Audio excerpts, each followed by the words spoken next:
जीवन की डगर बहुत कठिन है। यहाँ अच्छे लोग भी मिलते हैं, बुरे लोग भी मिलते हैं। कुछ साथ देते हैं, कुछ छोड़कर चले जाते हैं।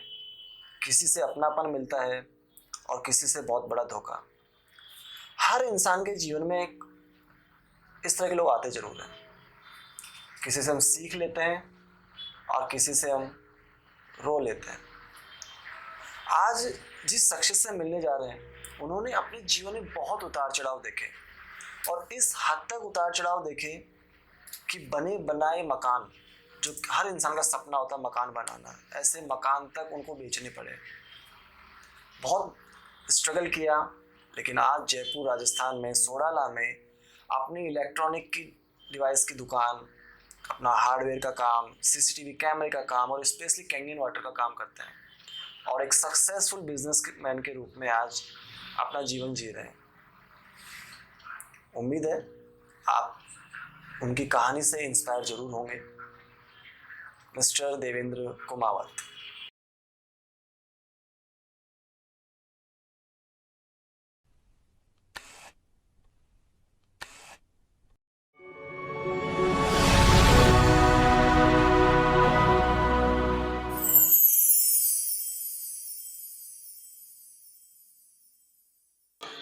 नमस्कार, मेरा नाम देवेंद्र कुमावत है और मैं जयपुर से बिलोंग करता हूं और प्रोफेशनल कंप्यूटर एक्सपर्ट हूं।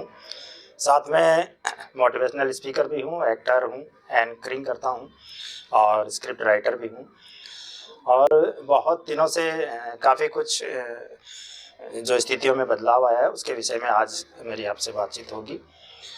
तो शुरू करते हैं हम आज इस विषय पर कि आजकल लोगों में एक तो अवेयरनेस कम हो रहा है और साथ में हम ये देख रहे हैं कि अधिकतर जो युवा वर्ग है वो परिस्थितियों के अनुकूल नहीं जा कर के और सुसाइड कर लेते हैं, परिस्थितियों से लड़ नहीं सकते हैं, पढ़ाई में कमज़ोर हो गए या कुछ या दबाव में आकर के बिजनेस में लॉस हो गया। तो उस विषय पर हम आज बातचीत करेंगे। आज दिल की बात के माध्यम से मैं आपसे सीधा जुड़ने जा रहा हूँ और वो बातें बताने जा रहा हूँ कि बिजनेस में अगर आपको लॉस होता है या आपको पढ़ाई में कोई लॉस होता है तो आपको नेगेटिविटी की तरफ नहीं जाके हमेशा पॉजिटिव रहना है।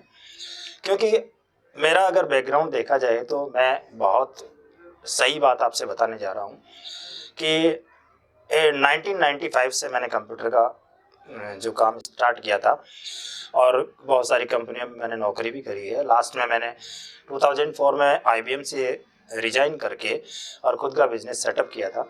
काफ़ी अच्छा चल रहा था, लेकिन बीच में धीरे धीरे मैंने खुद का मकान भी ले लिया, 4 व्हीलर भी ले लिए। तो बिज़नेस में ड्रॉप आपको पता है, उतार चढ़ाव चलता रहता है।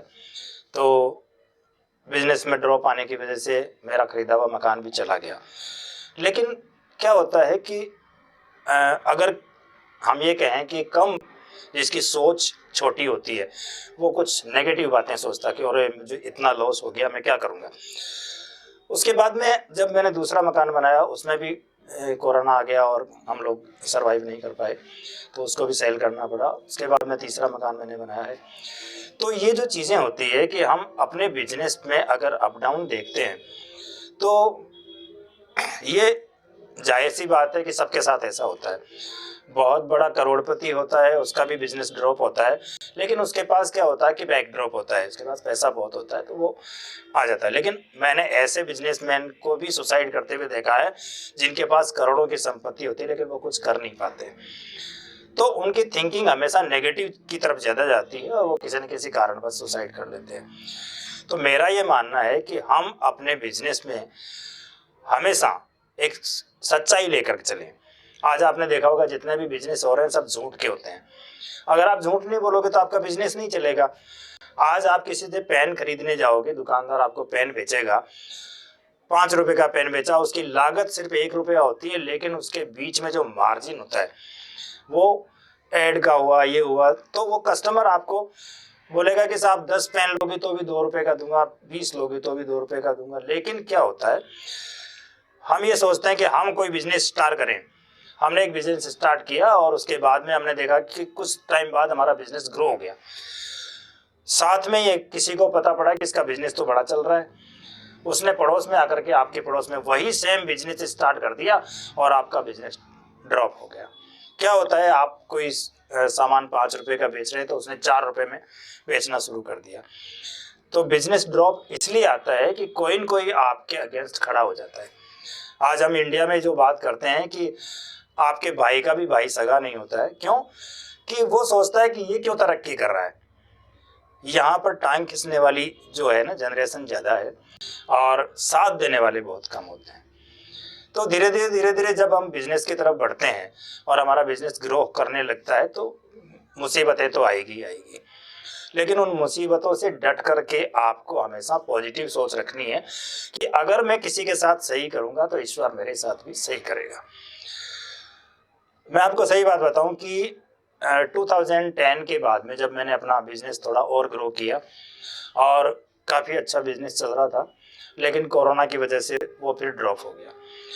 तो मैंने बिल्कुल हिम्मत नहीं हारी और हमने सोचा कि कुछ ऐसी चीज़ करनी चाहिए जिससे हम किसी को मोटिवेट भी कर सकें और साथ में किसी की हेल्प भी कर सकें। तो साथ में मैंने एक कैंगन वाटर का बिजनेस शुरू किया और कैंगन वाटर जो है वो जापान के टेक्नोलॉजी की बनी हुई एनर्जी कंपनी की मशीन है। उसके द्वारा हमने लोगों के स्वास्थ्य को सही किया। कोरोना काल में जिन लोगों को ऑक्सीजन चढ़ती थी, ऑक्सीजन लेवल 60 से 65 आ जाता था, उन लोगों को हमने हॉस्पिटल में जा करके पानी पिलाया है और विदिन 3 मिनट उनका ऑक्सीजन लेवल 95 हुआ है। इसके अलावा हमने बहुत सारी बीमारियों पे लोगों के साथ काम किया है और उनको ठीक किया है। तो अगर आप किसी बिजनेस के अंदर जाते हैं तो उसमें झूठ नहीं बोलना पड़े, वो बिजनेस एक नंबर होता है। तो ऐसी किसी भी आप बिजनेस में जाना चाहते हैं और उसके साथ काम करना चाहते हैं तो आप सच बोलिए और सच के साथ में हमेशा आपको झूठ नहीं बोलना पड़ेगा। अगर आपने कोई झूठ का बिजनेस किया है तो उसके लिए 50 झूठ आपको बोलने पड़ेंगे। तो मैंने जब शुरू किया तो उस समय मेरे साथ कोई टीम नहीं थी, लेकिन धीरे धीरे हमने लोगों के साथ इसमें अवेयरनेस फैलाई कि आपके स्वास्थ्य से बढ़कर कुछ भी नहीं है। आप कितना भी खा लो, कितना भी पी लो, कितने भी आप लोग हेल्थ डिवाइस हेल्थ जो है ना सप्लीमेंट्स ले लो, आपके शरीर पे कोई असर नहीं पड़ेगा जब तक आप पानी नहीं पिएंगे। तो हमने इसके लिए सिर्फ पानी पर ही काम करके और इस बिजनेस को आगे बढ़ाया और उस बिजनेस को करते करते आज हमारे साथ में कम से कम भी नहीं तो राजस्थान की बात करें तो 35,000 लोगों की टीम हमारे साथ जुड़ी हुई है और वो इस पर काम कर रही है। और लाइफ टाइम बिजनेस है, इसलिए क्या है कि कोई भी व्यक्ति अगर ये सोचता हो कि मैं काम नहीं कर सकता, मेरी नौकरी छूट गई, मैं घर पे बैठा हूँ, मैं किसी के यहाँ अगर काम करने जाऊँगा तो मुझे ऐसा क्या लगेगा, जब वो आदमी डाउन स्टेप सोचता है तो उसमें नेगेटिविटी आती है। लेकिन जब बिजनेस ग्रो करता है तब तो वो बात सोचता ही नहीं है। हमेशा बैकड्रॉप सोच के चलो कि आपका बिजनेस चले या नहीं चले, आपके पास कोई ऐसा साधन जरूर होना चाहिए जिससे आप अपने बिजनेस को ग्रोथ कर सकते हो। तो जहां तक ये सोचना कि दिल की बात के द्वारा जब मैं आपसे ये बात कर रहा हूँ, क्योंकि दिल की बात तो हमेशा सबके साथ करनी चाहिए। आपके भी दिल में कई बातें ऐसी होती होगी कि ऐसा कौन सा बिजनेस है जिसके अंदर हमें बैकड्रॉप नहीं होता है, जिसके अंदर हमें नुकसान नहीं होता है। तो मैं आपसे ये कहना चाहता हूँ कि एक जो हेल्थ डिवाइस होती है, हेल्थ डिवाइस के साथ अगर आप काम करेंगे, वो डिवाइस एक बार लगानी है, लाइफ में सिर्फ एक बार लगानी है, उसके बाद आपको कुछ भी नहीं करना है। सिर्फ और सिर्फ लोगों को हेल्थ के प्रति अवेयर करना है कि सिर्फ पानी पीने से अगर बीमारियां ठीक होती है तो क्यों मोटे मोटे खर्चे किए जाए, क्यों डॉक्टरों के पास जाकर के हजारों लाखों रुपए बर्बाद किए जाए। उस पानी को पीने से कैंगन जो डिवाइस है, एक्चुअली कैंगन का जापानी शब्द है और उसका मतलब होता है रिटर्न टू ओरिजिन। हम कहते हैं अपने मूल की तरफ अगर आप जाओगे तो पहले हम जब पानी पिया करते थे तो झरनों का, कुएं का, तालाब का पानी पिया करते थे, उसमें कभी भी कीड़े नहीं पड़ते थे और वो पानी पीने में बहुत हल्का होता था। तो ये जो कैंगन वाटर है ये भी सेम ऐसा ही है, जो मोटा पानी होता है जिसको हम पीते हैं तो हमें ऐसा लगता है कि पानी पिया ही नहीं, मोटा पानी हमेशा ऑब्जर्व नहीं होता है। लेकिन ये क्या करता है, उस पानी के मॉलिक्यूलर्स को कम कर देता है, यानी कि टुकड़े कर देता है। और जब कोई पतली चीज, डॉक्टर कहता है कि आप गर्म पानी पिया करो, आपका स्वास्थ्य सही रहेगा, हम ये कहते हैं कि उसको गर्म करने की जरूरत ही नहीं है। आप बड़ी सर्दी के अंदर भी अगर कैंगन वाटर पिएंगे तो आप आपका गला नहीं बैठेगा कभी भी। जुकाम हो रही होगी वो ठीक हो जाएगी। किसी को अर्थराइटिस है, किसी को बीपी है, किसी को शुगर है, किसी को कैंसर है, किसी को कुछ है, किसी को मोतियाबिंद है, सिर्फ और सिर्फ पानी से ठीक हो सकता है।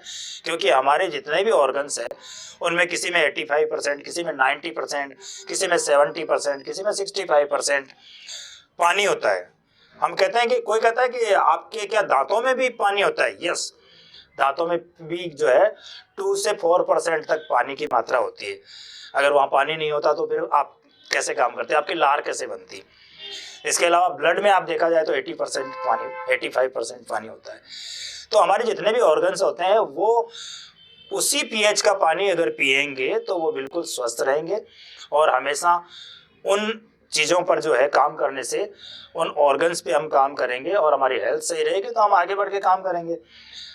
तो हमको हमेशा जो है पॉजिटिव सोच के चलना है और कभी भी ऐसी बात दिमाग में लानी नहीं है कि हमारा बिजनेस ड्रॉप हो गया, हम क्या करेंगे।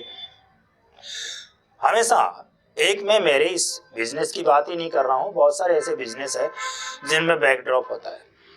हमेशा ये देखो कि आप कोई भी आज कई तो लोग ऐसे होते हैं कि मल्टी जो है काम लेकर के बैठेंगे, कोई सर्दियों में अलग काम कर लिया, गर्मियों में अलग काम कर लिया, ठीक है, वो लोग भी तो मेहनत कर ही रहे हैं।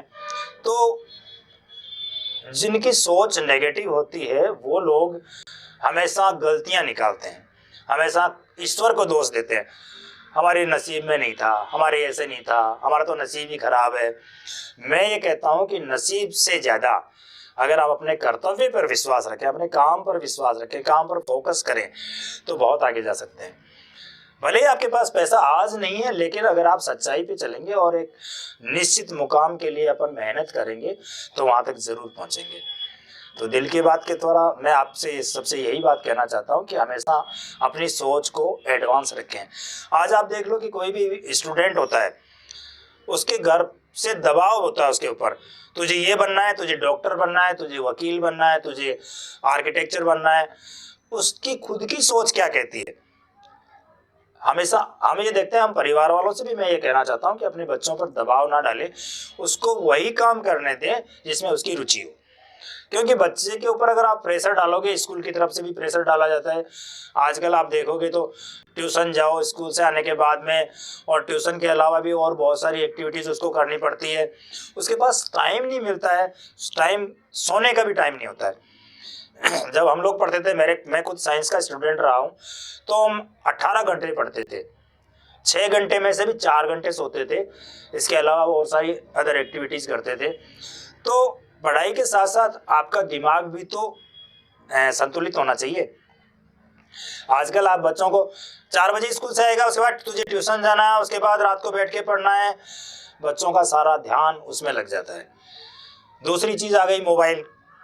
मोबाइल ने इतना लोगों को बर्बाद कर दिया है, क्यों कि वो पॉजिटिव चीज़ें देखने की बजाय नेगेटिव चीज़ ज़्यादा देखता है। आप आज सीरियल देख लो, कितने भी घर में झगड़े होते हैं, सब कुछ होता है, सब सीरियल्स में दिखाया जाता है। तो आदमी नेगेटिव होगा नहीं तो क्या होगा। लेकिन हम अगर उन चीज़ों को नहीं देख करके कुछ ऐसी चीज़ें देखें जिनमें हमें कुछ फ़ायदा हो। आज योग क्यों करवाते हैं लोग? योग इसलिए करवाते हैं कि हमारा माइंड स्थिर रहे। माइंड अगर आपका स्थिर रहेगा तो आपके बीच जो नेगेटिव विचारों की जो प्रवृत्ति है वो खत्म हो जाएगी, साथ में शरीर भी स्वस्थ रहता है। तो ऐसी बातें अगर दिमाग में आती है कभी भी, तो उनको 2 मिनट के लिए आप आंखें बंद करके सोचें कि मैं ऐसा करने जाऊंगा तो मेरे पीछे वालों का क्या होगा। कई बार हम सोचते हैं कि उसने सुसाइड क्यों किया, तो हमारे दिमाग में बात आती है कि उसके साथ तो ऐसा कुछ था ही नहीं, उसने क्यों सुसाइड किया। तो बहुत सारी चीजें उतर कर सामने आती है कि उसके पापा ने ऐसे कह दिया था, तो उसके दिल में बात लग गई। दिल की बात जहाँ आती है ना, तो एक्चुअली क्या होता है कि सेंसिटिव दिमाग होता है। थोड़ा सा कुछ किसी ने कह दिया, डांट दिया, तो वो बात उसको नेगेटिविटी की तरफ ले जाती है कि मुझे तो रहना ही नहीं है, बस चलो मैं जा रहा हूँ। तो ये चीज़ें दिमाग में नहीं ला करके उसको पॉजिटिव विचारों से अवगत कराया जाए। आज आपने देखा होगा कि जितने पुराने सीरियल्स थे, महाभारत ले लो या रामायण ले लो, कोई भी उठा करके आप देख लो, उनके अंदर हमेशा कोई अगर आपको दृश्य दिखाई देता था तो उसमें लोगों को जोड़ने की परंपरा थी। आज आप, पहले हम क्या करते थे, हमारे पिताजी है या हमारे दादाजी है, वो सब कुछ हमको शुरू से सिखाते थे कि सुबह उठते ही धरती माता को प्रणाम करना है, अपने माता पिता को प्रणाम करना है, अपने गुरु को प्रणाम करना है, अपने भगवान को प्रणाम करना है। आजकल हम ये देख रहे हैं कि ये प्रवृत्ति तो हो गई है बिल्कुल खत्म। आज बच्चों को आप देखो कौन से विचार उनके अंदर आ रहे हैं। बच्चे प्रणाम करने की बजाय हेलो हाय कर रहे हैं, है ना। मम्मी पापा को मम्मी पापा, माँ पापा बोलने की बजाय मॉम डैड बोल रहे हैं। जो अभी तक जिंदा है उनको डैड बोल रहे हैं। तो ये प्रवृत्ति अगर हम सनातन धर्म के प्रति अगर हम सोचें, तो अगर शुरू से बच्चों में संस्कार ही ऐसे डाले जाएं कि वो आगे जाकर सोचे ही नहीं कि मुझे क्या करना है। संस्कार जो होता है वो पहली सीढ़ी होती है किसी के विचारों को परिवर्तन करने की। तो हमारे विचार जब पॉजिटिव सोच की तरफ जाएंगे तो हमारा दिमाग भी उसी सोच में काम करेगा और हम अपने बिजनेस को ग्रो करने के लिए उन विचारों को साथ में लेकर के चलें। यही बात मैं दिल की बात के थ्रू आप सबसे करना चाह रहा हूँ। और अंत में मैं यही कहूँगा कि अपने नेगेटिव विचारों में वक्त जाया नहीं करें, पॉजिटिव सोच के साथ आगे बढ़ें ताकि हमारा समाज और हमारे आने वाली पीढ़ियाँ वो सुरक्षित रहे। धन्यवाद। उम्मीद है आपको आज का एपिसोड जरूर पसंद आया होगा और देवेंद्र कुमावत जी के जीवन से बहुत कुछ आपको सीखने को भी मिलेगा। फिर मिलेंगे नए एपिसोड में, नई कहानी के साथ, नई हस्ती के साथ। दिल की बात आपसे, सब तक